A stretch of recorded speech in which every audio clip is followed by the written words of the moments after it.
안녕하세요, 여러분의 상구입니다.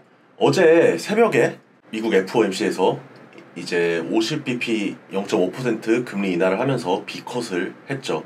TMF가 오를 거라고 생각했지만 지금 많이 떨어지고 있는 상황인데요. 왜 떨어지고 있는지 여러분들에게 좀 설명을 좀 해드리고, 그리고 조금 더 기다려야 한다는 말씀을 드리려고 이렇게 영상을 켰습니다. 일단 경기 침체 없다에 투자자들이 베팅을 했다. 그래서 지금 나스닥, 비트코인 다 오르고 있습니다.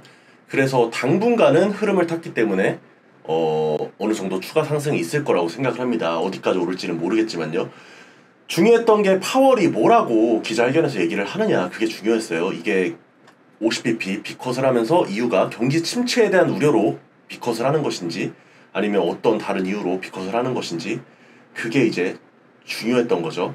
지금 우리가 투자한 TMF는 20년 채권입니다. 그렇기 때문에 장기 채권이란 말이죠. 그래서 1, 2년, 3년짜리 단기 채권들은 이렇게 금리 인하를 하면 바로 반영이 돼가지고 움직이지만, 이 장기 채권들은 경기 상황을 예측을 해가지고 움직이기 때문에 경기가 탄탄하다고 예측이 되면 우리한테는 안 좋아요. TMF의 입장에서는 안 좋다는 거예요. 장기 채권의 경우 안 좋다는 거죠. 왜냐면 장기 채권을 그만큼 안 가지고 있고 차라리 경기가 좋을 때 나스닥이나 비트코인 같은 위험 자산에 오히려 더 투자를 하겠다, 이런 심리가 더 강해지기 때문이죠. 그래서 경기 침체가 함께 와야지 TMF한테는 더 좋은 겁니다. 예전에 파이어 클라스 님도 그래서 TMF를 추천하셨던 거고요.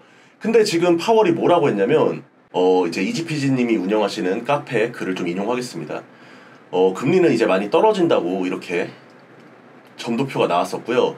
인플레이션이 완화됐다. 그리고 장기 인플레이션도 잘 고정되어 있다. 노동시장은 과열된 상태에서 주목할 만큼 완화되었다. 이게 사실 좀 고용 침체 느낌이 아니라 그냥 완화됐다고 이렇게 얘기를 했죠. 근데 완화되었지만 우리의 결정은 노동시장의 강세가 유지될 수 있다는 자신감을 반영합니다. 지금 이렇게 표시가 되어 있죠. 한마디로 경기 침체 우려에 대해서 파월이 좀 잠식을 시켜버렸어요. 우리가 원하면 빠르게, 우리가 원하면 느리게. 그러니까 인플레이션이 지속된다면 금리를 좀 천천히 내릴 수도 있고, 인플레이션이 지속되지 않으면 빠르게 하겠다, 이렇게 유동적으로 하겠다는 거죠. 그리고 실업률을 상승했기에 인플레이션 하락했으며 실업률을 상승했기에 금리를 인하할 시기가 되었다. 그래서 이제 내렸다고 하는데, 보세요. 실업률이 상승할 것으로 예상하셨는데 위험한 거 아니냐. 노동시장은 현재 굳건합니다. 우리는 노동시장 유지되기를 바랍니다. 침체 없다. 오늘의 결과가 새로운 속도라고 생각해서는 안 됩니다. 그러니까 추가적으로 계속 빵빵빵 터트리진 않을 거다. 하락을 계속 하진 않을 거다. 대차대조표를 축소하면서 금리를 인하해도 되는 시기가 있습니다. 그러니까 양적 완화를 하지 않으면서도 금리를 인하해도 되는 시기가 있다. 그렇게 얘기를 해버렸죠. 그래서 마이너스 금리에 가깝게 거래되던 시기로는 돌아가지 않을 것으로 생각하고, 그 다음에 고용 데이터 가장 중요하죠. 경기 침체에 빠질 수 있나. 현재 경제는 탄탄한 성장을 보여주고 있고 인플레이션은 낮아지고 있고 노동시장도 견고하다. 파월이 경기 침체에 대해서 우려가 있지만 안심을 주기 위해서 얘기를 했는지, 아니면 진짜로 탄탄해서 얘기를 한 건지는 몰라요. 모르지만 파월의 입을 무시할 수가 없죠. 그래서 위험 자산인 비트코인과 그 다음에 이제 주식 나스닥 이런 게 올라가고 있고, 오히려 장기 채권은 떨어지는 거예요. 그래서 우리가 TMF를 기다려야 하는 것은, 우리는 믿어야 돼요. 지금 파월이 거짓말을 하고 있을 수도 있다. 예전에 우리가 IMF 갔을 때도 정부에서는 계속 탄탄하다고 했지만 한 방에 터졌죠. 이런 식으로 침체가 올 텐데 침체를 좀 줄이기 위해서 파월이 거짓말을 하고 있다고, 그렇게 우리는 믿어야 합니다. 이게 확실하지는 않지만 어쩔 수가 없어요. 그렇다고 지금 TMF를 팔고 비트코인 나스닥에 투자하기에는 우린 너무 멀리 왔잖아요. 그죠? 그렇기 때문에 TMF를 존버하는 사람 입장에서는 금리는 어쨌든 인하하고 있고, 인하를 한다는 것은 경기 침체 우려도 어느 정도는 있을 수밖에 없다. 그렇기 때문에 기다려봐야 된다.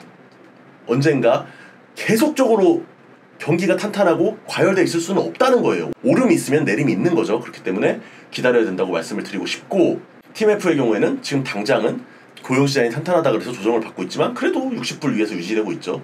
어쨌든 계속 지속적으로 금리 인하할 거기 때문에 예전처럼 이렇게 50불 아래로 내려갈 일은 없다고 생각합니다. 그렇기 때문에 기다려야 한다. 다만 3배짜리기 때문에 움직이면서 자꾸 자본 잠식이 되는데 어쩔 수가 없어요. 지금 우리의 상황은 물려있기 때문이죠. 저도 근데 솔직히 말씀드리면 이거 나중에 입절하면요, 저는 여기 3배 레버리지 안 들어갈 거예요.